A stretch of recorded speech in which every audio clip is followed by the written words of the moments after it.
From Virginia is recognized. Thank you, Mr. Speaker. I yield 6 minutes to my friend, the gentlelady from California, Mrs. Chu. The gentlewoman from California is recognized for 6 minutes. Mr. Speaker, I rise today in support of House Resolution 1032, a resolution to honor Agustin Bobby Salcedo, an exemplary American citizen who was the victim of a shocking murder in Mexico, and to urge the United States to be resolute in its efforts to help Mexico fight the drug cartels.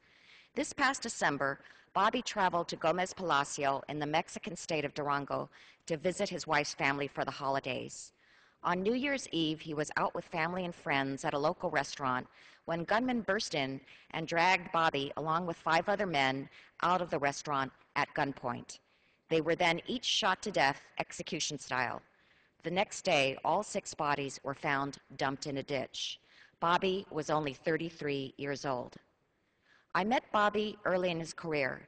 Having grown up in my district in El Monte, California, he was dedicated to improving the lives of children in his community. He was an elected school board member in the El Monte School District. He returned to his alma mater to become its assistant principal and was studying for his doctorate in education at UCLA. It was clear to everyone who knew him that he was going somewhere. He was a rising star. After the investigation began, it was confirmed that none of the 6 murder victims were connected to the drug trade in any way. Bobby and the others were in the wrong place at the wrong time. Their deaths exemplify the growing number of innocent bystanders who are becoming victimized by cartel violence in Mexico.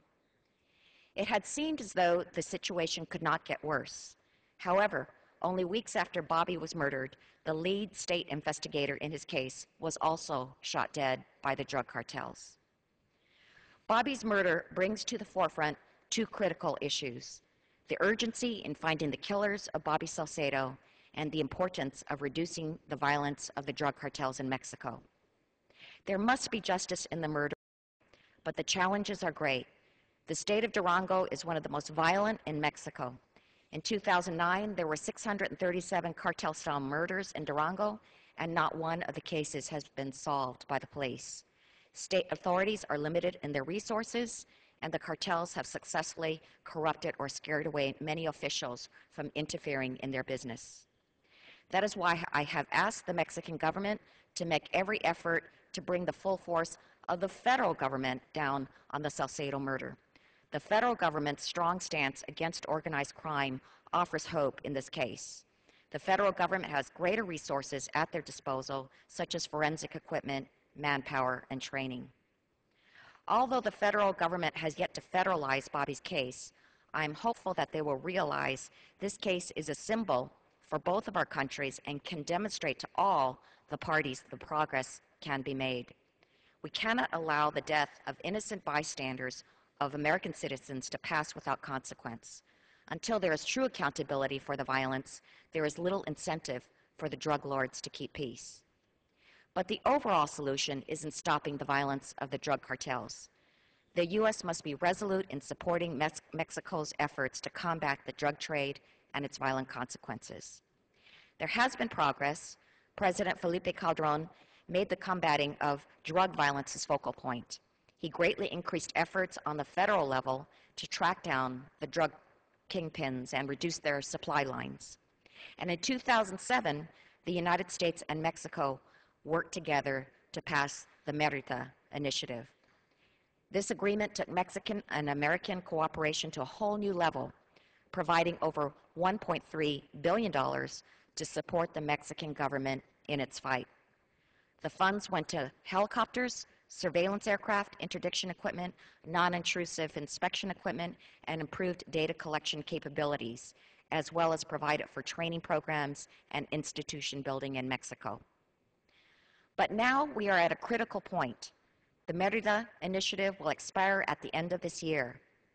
The war has not been won, and the violence grows more disturbing each day. That is why Congress and the administration must decide now how to implement the next phase of this partnership. In my conversations with law enforcement and state departments, 3 elements are critical in a new initiative: fighting the massive money laundering of funds out of the U.S., improving the forensic technology available to Mexican law enforcement entities, and helping Mexico rebuild its judicial institutions. On money laundering, every year between $8 to $10 billion are smuggled out of the U.S. by the drug cartels. Even as our law enforcement agencies are improving their ability to stop these funds from leaving the country, the cartels are finding novel ways to launder money. They are using money service businesses, online services, and even legitimate retail businesses as fronts for their illegal transactions. And they are also using massive bulk cash transfers. Stopping the money laundering gets at the heart of the drug cartel operation. On technology, Mexican state and local law enforcement agencies are sorely lacking in the appropriate technology to combat these well-armed cartels. We must focus more of our efforts on the local institutions to provide them with 21st century law enforcement technology. And on the judiciary, until we have a partner with a strong judiciary and objective law enforcement, the cartels will continue to run free. By providing resources to train law enforcement and rooting out corruption amongst them, drug kingpins will be forced to face the consequence of their actions. Time has expired. I yield an additional 30 seconds for my colleague to sum up. The gentlewoman is recognized for 30 seconds. Now is the time